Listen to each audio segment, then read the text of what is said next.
Hello friends, welcome to my YouTube channel struggle with देव।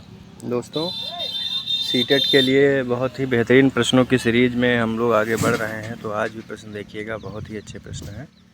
पहला प्रश्न दिया है, अंश एक छोटी सी साइकिल चलाने का प्रयास करता है लेकिन साइकिल बार बार गिर जा रही है। यह देखकर देवेश ने अंश को साइकिल पर बैठाया और साइकिल सिखाने का प्रयास किया, जिससे अंश की वास्तविक क्षमता में बदल गई और अंश साइकिल भी सीख गया। वास्तविक क्षमता किस में बदल गई?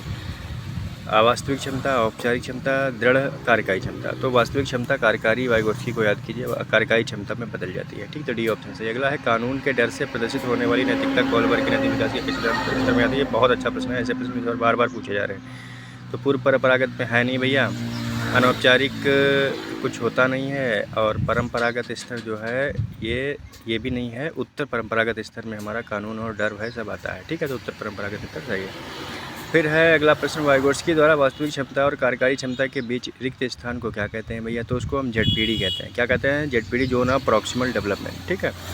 अगला है, वाइगोत्स्की कहते हैं बच्चा सामाजिक क्रिया से विकसित होता है। बच्चे को समूह में खेलने के अधिक अवसर मिलने चाहिए। बालक जब जन्म लेता है तब उसकी क्षमता वास्तविक क्षमता होती है।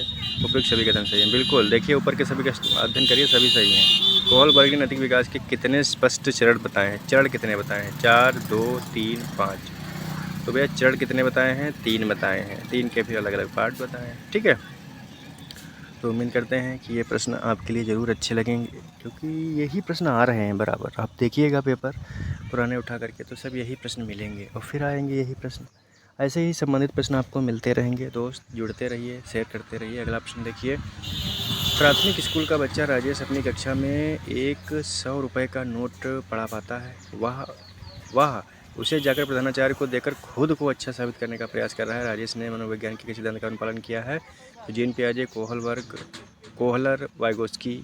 तो डी ऑप्शन कोहलवर्ग को सही है। कोहलवर्ग का अच्छा लड़का अच्छी लड़की अभिमुखता जो द्वितीय चरण है उसका ये पार्ट है। ठीक है, तो कोहलवर्ग डी ऑप्शन सही है। आत्मवाक की संकल्पना प्रस्तुत करने वाले मनोवैज्ञानिक, आत्मवाक प्राइवेट स्पीच की वाइगोत्स्की ने दी थी। आत्मवाक की प्राइवेट स्पीच की वाइगोत्स्की, डी ऑप्शन सही है। जीन पियाजे के अनुसार किस अवस्था में बच्चों में प्रमुख रूप से जीववाद की समस्या देखने को मिलती है? 2 से 7 वर्ष, यानी कि पूर्व संक्रियात्मक अवस्था, प्री ऑपरेशनल स्टेज। ठीक है,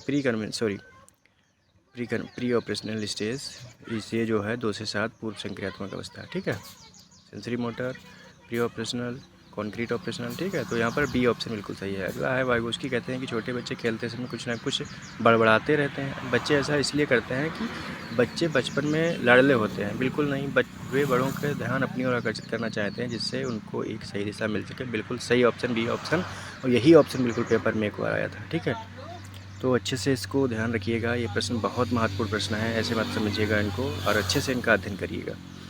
लास्ट वाला दिया था, बच्चे छोटे होते हैं इसलिए बोलना उनकी स्वाभाविक क्रिया है। बात ये भी सही है, लेकिन वाइगोत्स्की के टर्म में नहीं। वाइगोत्स्की ने बताया कि वो अपने कार्य को एक सही दिशा देने के लिए बोलते हैं। अगला प्रश्न है, जब एक छोटी बच्ची को 2 दूध से भरे गिलास दिए गए हैं, जिसमें एक गिलास आकार में बड़ा जबकि एक चौड़ा है, एक लंबा था एक चौड़ा था, लेकिन दूध दोनों में समान था, इसलिए क्योंकि इसके अंदर लंबी गिलास बड़ा होता है, यह समझ बदल आती है। अतः जीन पियाजे के द्वारा इसलिए समस्या के रूप में देखा जाता है। तो यह समस्या बच्चों इसमें है अहम केंद्रित है। वह अपने जो उसके अंदर विचार बने हैं उनको बदल नहीं पा रही है। तो बी ऑप्शन बिल्कुल सही है। ठीक है, अगला प्रश्न है, वह कौन से मनोवैज्ञानिक हैं जिन्होंने बताया कि बच्चों को खोज करने की जन्मजात क्षमता होती है? तो भैया जीन पियाजे हैं, ये भी सही है। डी ऑप्शन सही है। जीन पियाजे द्वारा मानसिक संरचना को क्या कहा गया है? स्कीमा। ये भी एक प्रश्न पूछा जा चुका है सीटेट में। मानसिक संरचना है उसको स्कीमा कहा जाता है। एक बच्चा वॉलीबॉल खेलते समय अपने मित्रों से मित्रवत व्यवहार रखता है, जबकि वह बालक बहुत झगड़ालू प्रवृत्ति का है। जब खेल रहा है तो अच्छा व्यवहार रख रहा है। बालक ऐसा इसलिए कर रहा है क्योंकि कोहलबर्ग के नैतिक विकास के स्तर में आता है, क्योंकि वह चाहता है कि अगर हम ऐसा नहीं करेंगे तो हमको खेल से बाहर कर दिया जाएगा, खेलने का अधिकार हमारा छीन लिया जाएगा। यानी कि कौन सा परंपरागत स्तर है? बी ऑप्शन बिल्कुल सही है। परंपरागत स्तर यह बताता है। ठीक है, कौन सा स्तर? परंपरागत स्तर यह बताता है कि उसे अपने अधिकारों का संरक्षण उसे करना चाहिए। अधिकार का संरक्षण करता है तभी वह सही से रह पाता है। ठीक, बी ऑप्शन सही। अब अच्छा एक बात बताइए आप, ये प्रश्न जो है आप देख रहे होंगे लगातार आपके यहाँ पूछे जा रहे हैं, नहीं पूछे जा रहे हैं? बताइए, पूछे जा रहे हैं या नहीं पूछे जा रहे हैं, आप खुद बताइए विचार करके। लगातार यही प्रश्न आप प्रीवियस ईयर देखिएगा तो पूछे जा रहे हैं, फिर पूछे जाएंगे। तो हमें तो आशा और उम्मीद है कि यह प्रश्न आपके पेपर में ज़रूर आएंगे। तो यदि आप सीटेट अच्छे अंकों से पास करना चाहते हैं तो ज़रूर इनका अध्ययन कीजिएगा। बार बार इन वीडियो को 4 मिनट 6 मिनट के वीडियो में कुछ नहीं होता है, थोड़ा रील्स वगैरह देखना कम कर दीजिएगा। उनको ना देख करके इनको ध्यान दीजिएगा, आपका स्कोर बहुत अच्छा आ जाएगा। चाइल्ड डेवलपमेंट और EVS 2 के हम आपसे वादा किए थे, तो दोनों को लेकर चलेंगे। टॉपिक दोनों के पहले पढ़ चुके हैं। CDP का 2-3 दिन में सब ख़त्म हो जाएगा, उसके बाद फिर हम EVS के भी कुछ क्वेश्चन देखेंगे, ठीक है।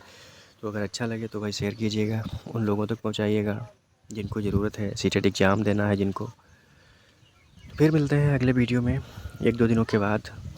सारे क्वेश्चंस कराएंगे आपको पेपर में जो आने वाले हैं। तो अधिक से अधिक सब्सक्राइब करवाइए लोगों से भाई, शेयर कीजिए, सपोर्ट कीजिए, तभी तो हम आगे बढ़ पाएंगे। आपका साथ मिलेगा तभी ना। ठीक है, thank you, bye bye, take care.